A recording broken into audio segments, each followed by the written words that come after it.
Students, Assalamu alaikum. Today we start the lecture for class Inter, chapter number 12 and lecture number 19. So we have the problem is 11.6.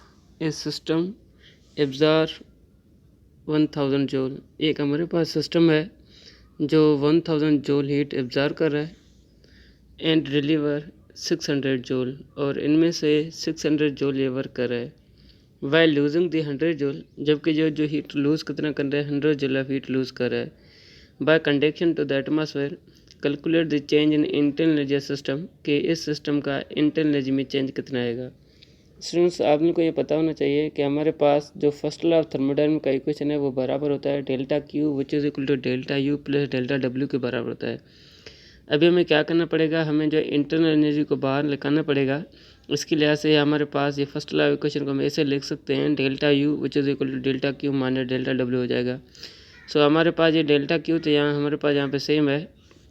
अभी ये पता है आप लोगों का हमारे पास डेल्टा क्यू कितना है 1000 है, माइनस हमारे पास वर्क डन कितना है 100 है, और अगर हम 1000 से 100 सब्ट्रैक्ट करेंगे हमें जो चेंज इन हीट मिलेगा वो हमें मिलेगा 900 जूल मिलेगा।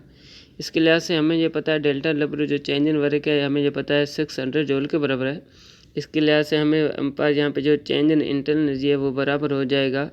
अभी हमारे पास क्या है डेल्टा क्यू कितना है, डेल्टा क्यू हमारे पास 900 है। अब हम क्या करेंगे 900 से माइनस 600 सब्ट्रैक्ट कर लेंगे, हमें जो चेंज इन इंटरनल एनर्जी आएगा वो हमें 300 जूल आएगा।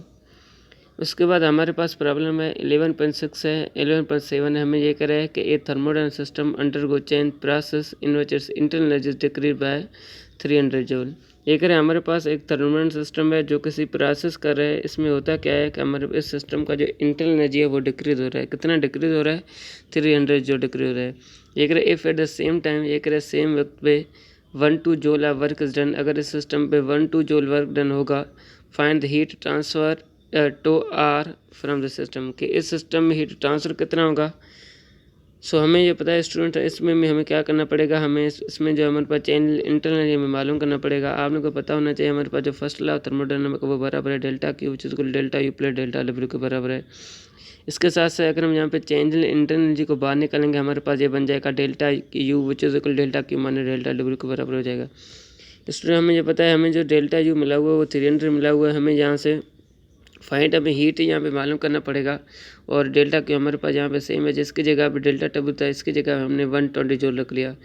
इसके साथ साथ अगर हम यहाँ से डेल्टा क्यू को बाहर निकालेंगे हमारे पास ये जो -12 जूल है वो यहाँ पे क्या हो जाएगा प्लस हो जाएगा। उसके साथ से ये क्या बन जाएगा 300 प्लस 12 जूल 120 जूल हमारे पास दोनों ऐड हो जाएंगे। हमें जो चेंज इन हीट आएगा वो 420 जूल आएगा। सो अमाउंट ऑफ हीट, ये जो हमारे पास 420 जूल है ये सिस्टम जो हीट लीव करेगा।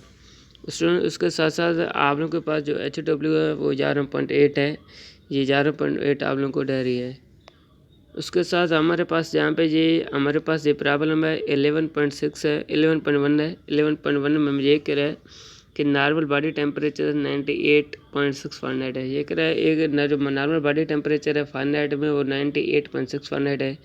ये कह रहे what is the temperature on Celsius scale, के इसका सेल्सियस स्केल में कितना टेम्परेचर होगा। ये कह रहे पार्ट बी में हमें ये कह रहा है कि what temperature do the Fahrenheit and Celsius temperature reading कौन सा है। ये कह रहे कितने कौन से टेम्परेचर पे हमारे पास जो सेल्सियस और जो हमारे पास फ़ारेनहाइट है वो एक जैसा हो जाएंगे। सो स्टूडेंट्स, हमारे पास यहाँ पे TF जो मिला हुआ है मीन्स फ़ारेनहाइट जो मिला हुआ है हमें 98.6 मिला हुआ है, जबकि हमें सेंटीग्रेड मालूम करना पड़ेगा। स्टूडेंट्स, आपने ये पढ़ा होगा इक्वेशन TC/5 F1 32 है। इसमें हम वैल्यू पुट करेंगे, जिसकी जगह TC है वो हमारे पास सेम है 5 भी नीचे हमारे पास सेम है, और जिसकी जगह पे हमारे पास F है, जिसकी जगह हमारे पास F है, ये हमारे पास F -32/9 के बराबर हो जाएगा। TC/5 जिसकी जगह F था उसकी जगह पे हमने 98.6 -32 डिवाइडेड बाय हमने 9 लिख लिया। इसके साथ साथ स्टूडेंट हम क्या करें, इसको बाय क्रॉस मल्टीप्लिकेशन कर लेंगे। हमारे पास ये बन जाएगा आप लोगों का 9 TC which is equal 5 multiply by 98.6। इसके साथ साथ अब हम क्या करें स्टूडेंट, इसको आप बाय क्रॉस मल्टीप्लिकेशन करेंगे, हमारे पास ये बन जाएगा TC which is equal to 493 minus 160 divided by 9। इसको अगर आप सॉल्यूशन करने की कोशिश करोगे 493 से माइनस आप लोग 160 सब्ट्रैक्ट करें और 9 से डिवाइड करोगे, आपका जो आंसर मिलेगा वो 37 सेंटीग्रेड मिलेगा।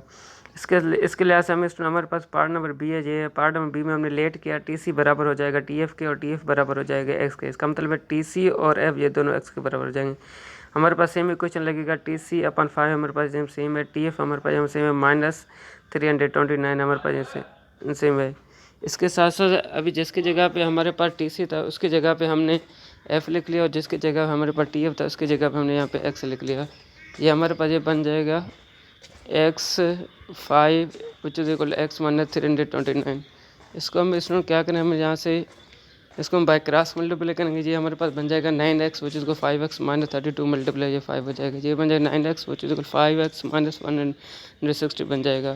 स्टूडेंट हमारे पास यहाँ पे जो 4 है वो जाके इसको डिवाइड करेगा, हमें जो आंसर आएगा -40 आएगा। इसके लिहाज से आप लोगों का जो HW है वो 11.2 और 11.3 है। सो थैंक यू, अल्लाह हाफ़िज़।